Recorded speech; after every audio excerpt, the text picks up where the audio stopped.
fick soppa. Pruppar du? Mm. Va? Soppa. Mhm. Kan du säga det till Linus? Linus, Theo pruppa.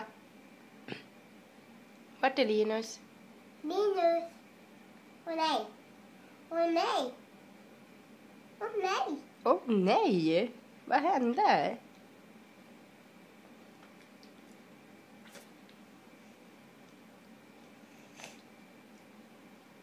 Åh nej. Men hör du... ska du inte äta med gaffeln?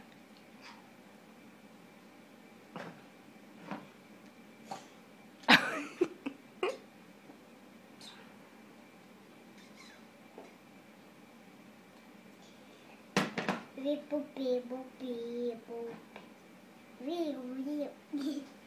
Nej. Klä upp. Ja, men varför det? Klä upp. Du har ju mat kvar. Jag vill äta mackor. Men du måste väl äta upp?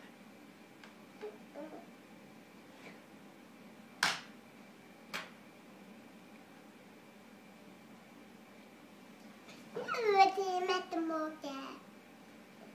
Är du mätt i magen?